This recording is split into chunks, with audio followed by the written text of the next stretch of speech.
Eram cegos carnais, mas enxergavam no mundo espiritual. Coloque a mão aos seus olhos. Isso. Eu quero profetizar que hoje Deus vai fechar os seus olhos da carne e vai começar a abrir os seus olhos na fé. E através dos olhos da fé, você vai conseguir enxergar aquilo que os olhos comuns não conseguem enxergar. Levante as mãos e adore. Levante as mãos e adore. Levante as mãos e adore. A Bíblia diz em Hebreus 11, a fé é o fim, o fundamento das coisas que se esperam. E a prova das coisas que não. Paulo disse, nós andamos por fé e não por vista. Parece que todos aqueles cegos acreditavam nesta palavra. E alguém dizia, você está cego. E ele dizia, estou cego hoje, mas quem sabe amanhã no mundo espiritual eu vou enxergar o anjo, vou mergulhar nas águas, vou receber o meu milagre. E alguém vai dizer, cadê aquele ceguinho que estava aqui? E alguém vai ter que dizer, ele não está mais aqui, porque chegou o tempo de Deus honrar ele, chegou o tempo de Deus honrar ela, chegou o tempo de Deus glorificar o nome da vida dele. Cadê os cegos que vêm? Cadê os cegos que vêm? Cadê os cegos que vêm? Cadê os cegos que vêm?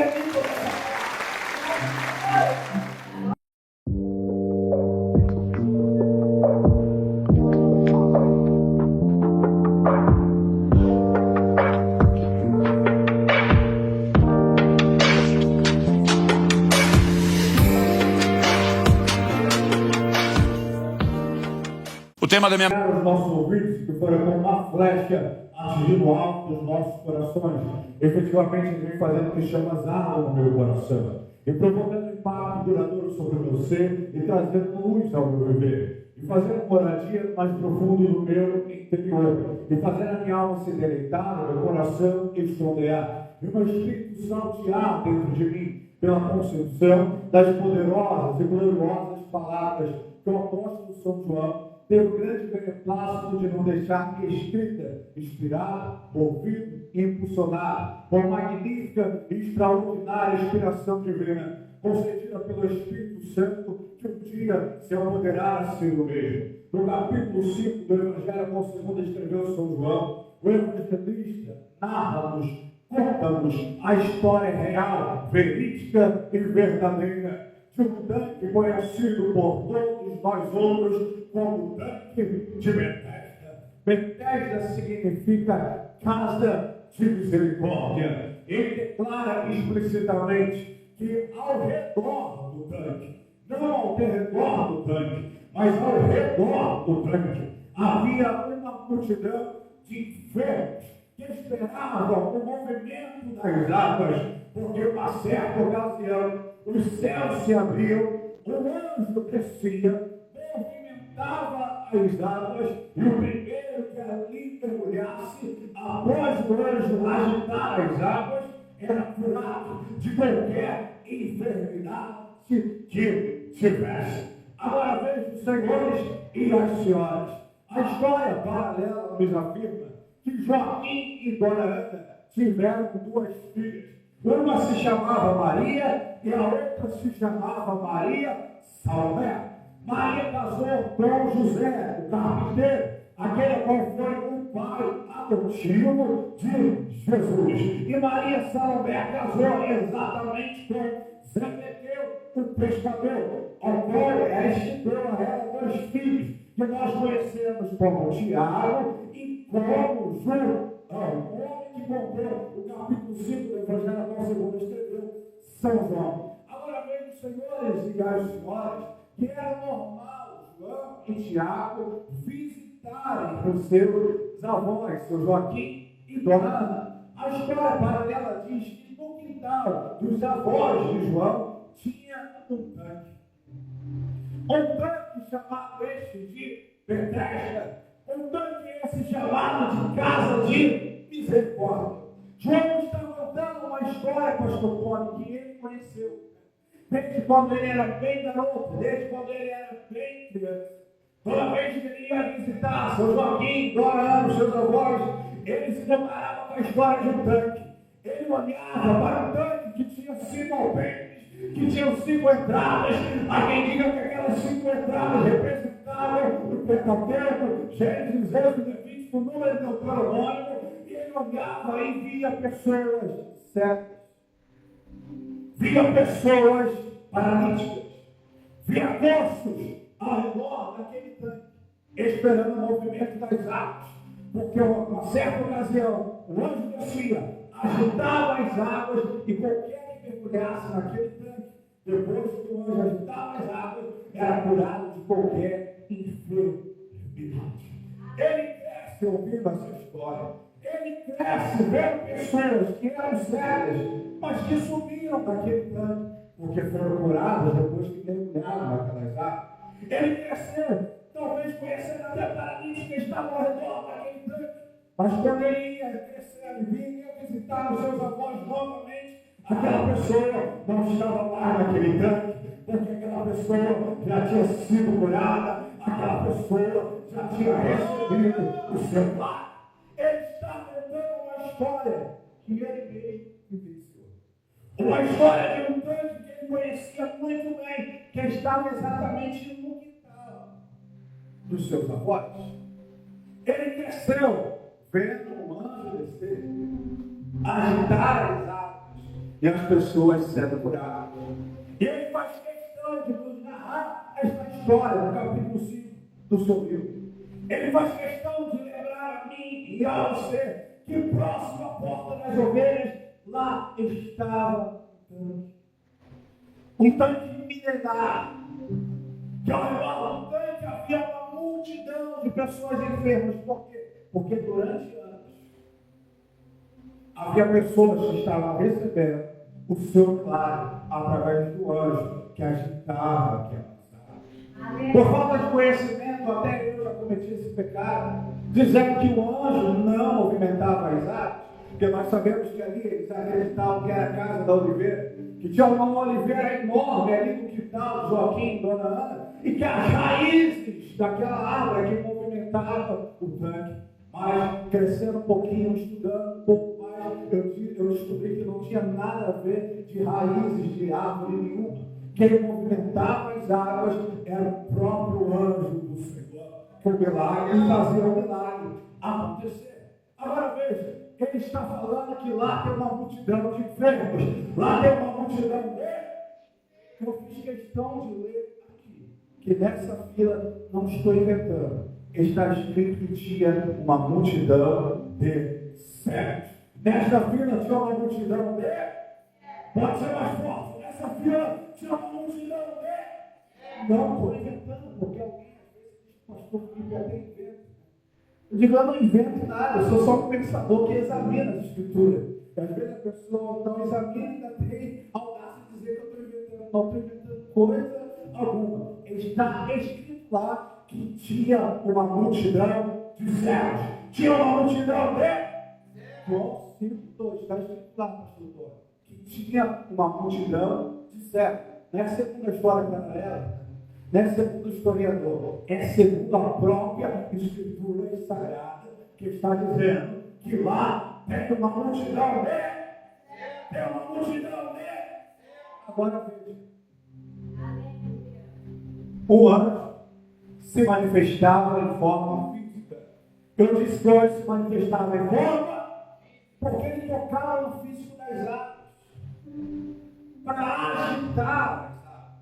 Nós sabemos que Hebreus 1:14 nos ensina que anjos são espíritos, mas eles podem assumir a forma humana. Temos várias passagens dentro das Escrituras Sagradas que os anjos assumiram a forma humana. Por isso que eu digo que aquele anjo que descia lá, ele não descia espiritualmente, ele descia fisicamente, no corpo humano, assumindo um corpo humano, para tocar nas águas, que é o físico, e movimentar as águas. Deus é diferente, Deus não precisa se transformar em físico, para tocar no físico e fazer as águas se movimentar. Ele brava lá de cima e as águas se movimentam. Mas agora hoje é diferente. Hoje ele tem que assumir a forma física para tocar no físico das águas e fazer as águas se movimentar. Quem entende também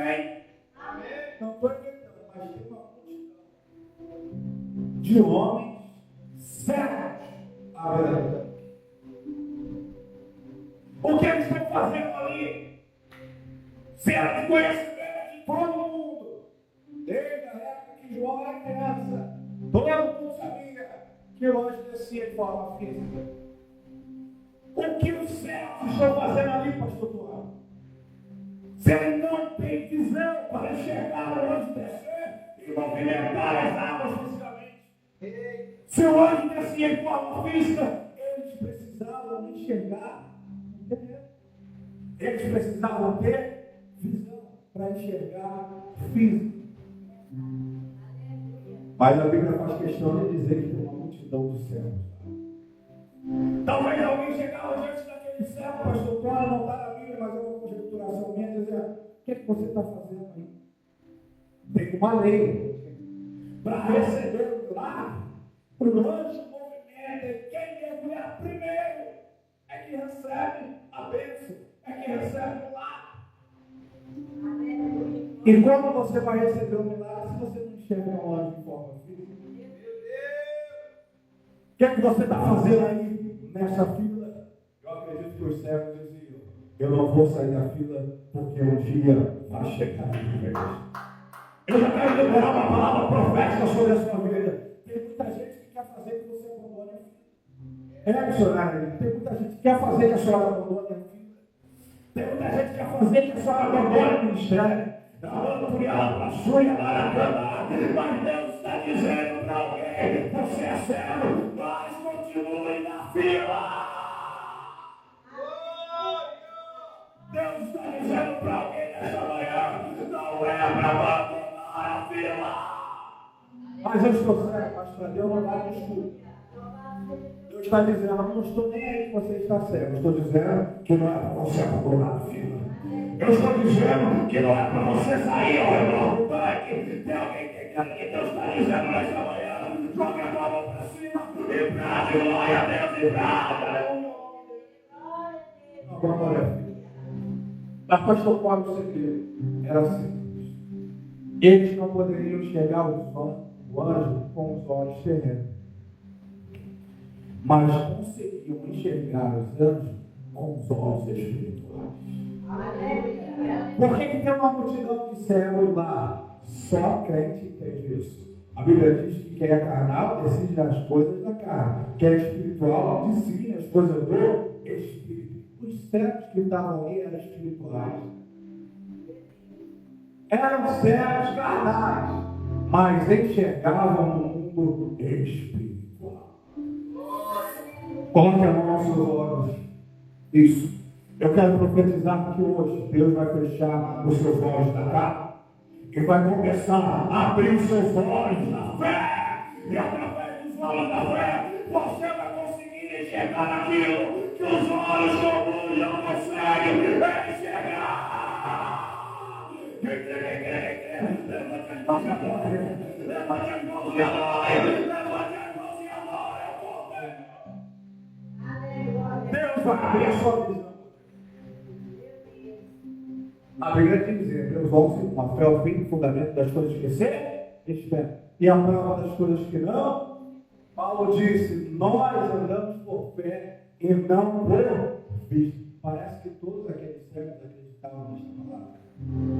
E alguém dizia: você está cego. E ele dizia: estou cego hoje, mas quem sabe amanhã no mundo espiritual eu vou enxergar o anjo, vou mergulhar nas águas, vou receber o meu milagre. E alguém vai dizer: aquele ceguinho que estava aqui, e alguém vai ter que dizer: ele não está mais aqui, porque chegou o tempo de Deus honrar ele, chegou o tempo de Deus honrar ela, chegou o tempo de Deus glorificar o nome da vida dele. Cadê os cegos que vêm? Cadê os cegos que vêm? Cadê os cegos que vêm? Cadê os cegos que acreditam nessa palavra? Está difícil, está doendo, mas Deus está dizendo para alguém: não abandona o trânsito. A circunstância está dizendo: não, você está fazendo o que aí? Não vai acontecer nada. Mas se você fechar os olhos da carne e abrir os olhos da fé, você vai ver que os céus já estão abertos e que já está chegando a sua hora de sair do trânsito.